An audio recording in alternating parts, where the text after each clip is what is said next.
Kaberks, meron tayong napulot na wallet.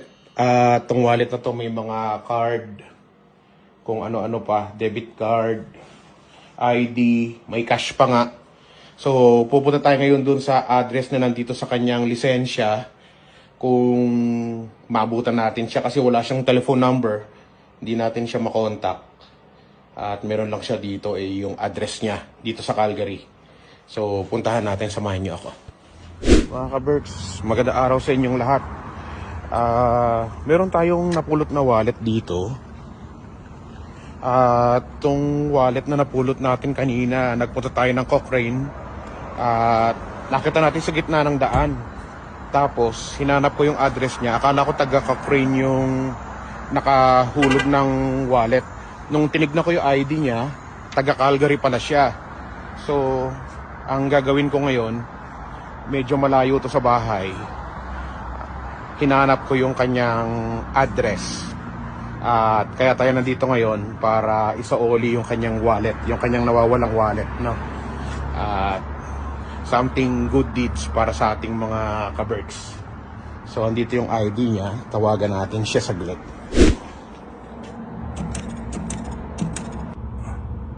Hello, Arsalan? I'm looking for Arsalan. I found your wallet from Cochrane. And I came here to bring it personally to you. But it's like an answering machine. So, if you could call me at 02. Thank you and have a good day. Sosyalin pala to. Dito to sa magandang kondo nakatira. Ang ganda ng kondo niya dito. Dito siya sa kondo na ito. Wow. Sana all. So, ang layo ng binyahe ko, wala siya dito sa kondo niya. Baka bukas na lang ako pumunta dito, bumalik. Wala eh. Hindi ko siya makontak sa phone kasi wala namang phone number tong wallet niya. At tong address niya lang dito sa lisensya niya yung nakalagay. So, taga rito siya. But, wala. Wala tayong luck para makausap natin siya today. Anyway, try ko na lang bukas. Pupunta pa rin ako bukas. Mukhang sosyalin yung building eh, oh. Anyway, wala siya eh. So, galing na nga tayo doon sa building at wala, di natin siya nakita. So, abangan nyo kung bukas makikita natin siya. Sana maging okay at maging lucky yung lakad natin bukas para maisoli na sa kanya yung kanyang mga gamit, no? Yung mga ATM card, mga importante mga government card, lisensya at kung ano-ano pa.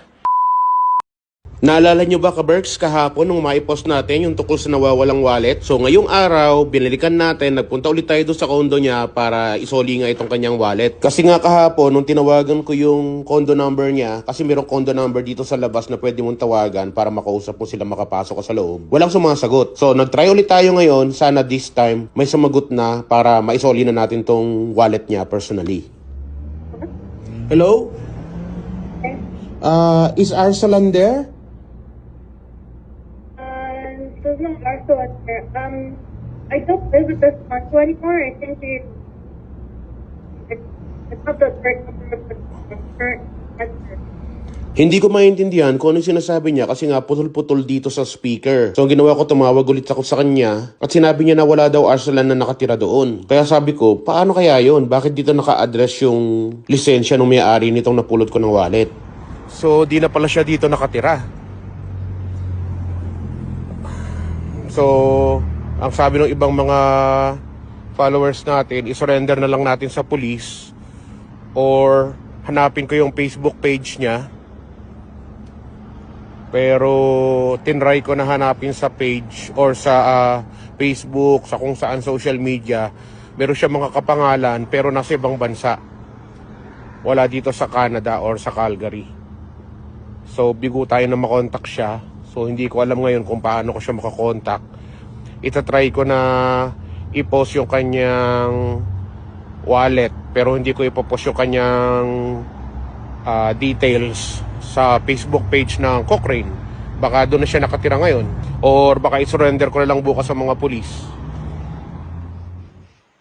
Hello? Yes, sir. May I help you? Hi, did you find a black Coach wallet today? Not today. Yesterday. Yesterday. A black Coach wallet, right? Yes, I was in Cochrane yesterday and I saw it in the middle of the road, so I grabbed it. Oh my goodness. Yes, I grabbed it.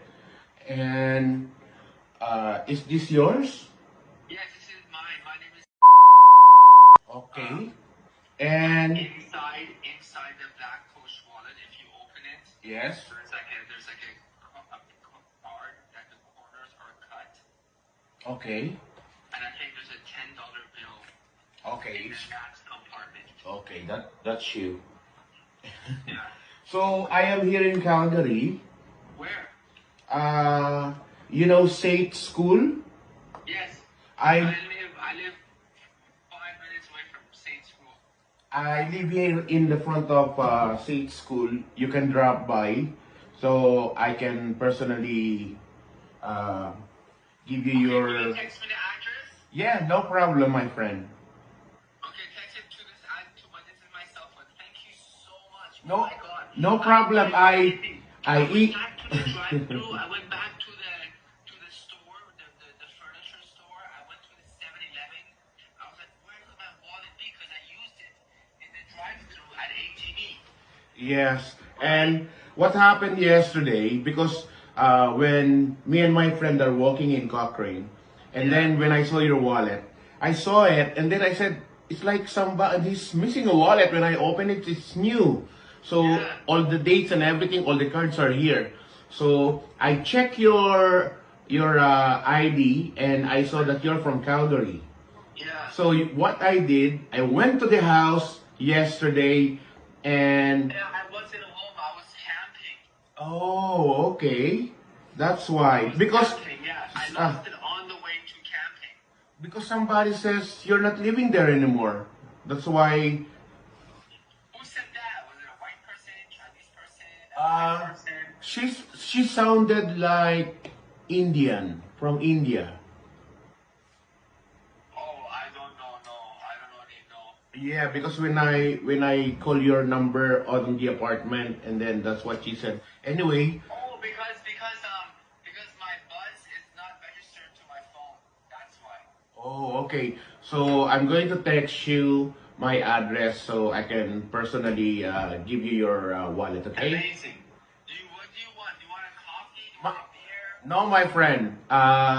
What matters to Want a me, muffin? what Want a matters to, cigarette? what matters to me is I can return your wallet. You're so nice. You need it, my friend. I know. You're so nice. Are you Filipino? Yes, sir. So,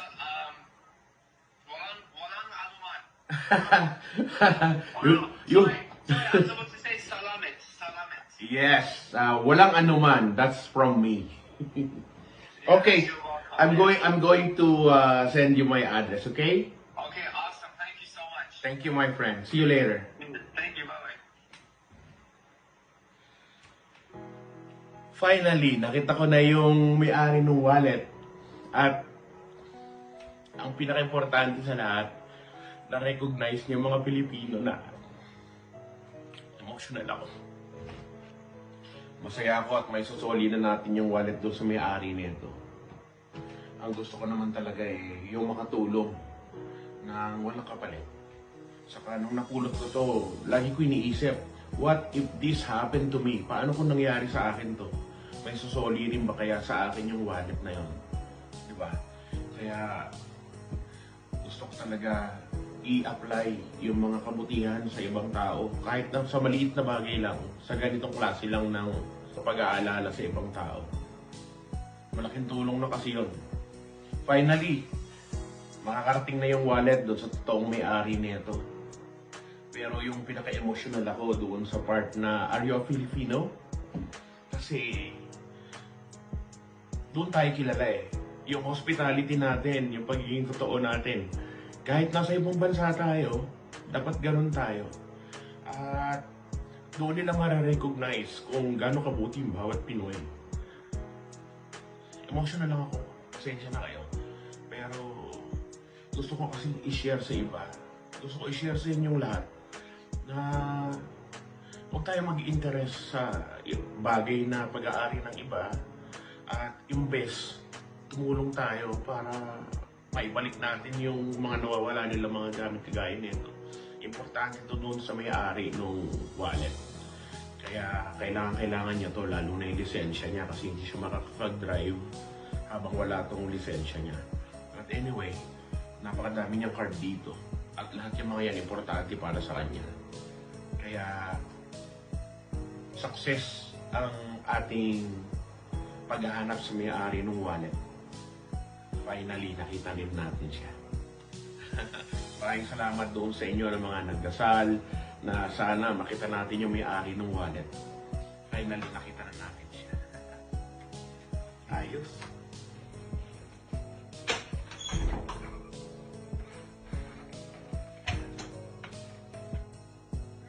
Yes? Arsalan? Yes. How are you, my friend? Nice meeting you. Nice meeting you. You look familiar. I'm a vlogger. You're a blogger? Yes, social media influencer. Okay. So, here's your wallet. I didn't touch anything. Only those items. I do this once a year. It's always returned to me. Really nice. You may be doing something good to others. That's why it's always returned to yeah. you. Yeah. I think there's $10 in here. We can just take it. No. Just take it. No. Helping you is most important for me. Just okay. No, just take it. No, my friend. It's okay. No problem with me. Think of it as coffee. I know. Coffee. I have a video here. Can you say something? Yes, of course. If you want to say something. Yes. And Is it recording right now? yes. Thank you, Chris, so much for finding my wallet. What an amazing guy to find my wallet in the middle of the road, keep it delivered to my house. Try to call me, get a hold of me, message on Facebook. And also in Cochrane, I messaged In them. I Cochrane, yes. posted it there. You're an amazing human being. Thank you so much. Thank you. Thank you so much. Thank you. Okay, I know you have something to do. Yes, I but gotta go. Thank you My very daughter's much. in the car. Okay. Good night. See you, my friend. See you. Thank you. Bye-bye.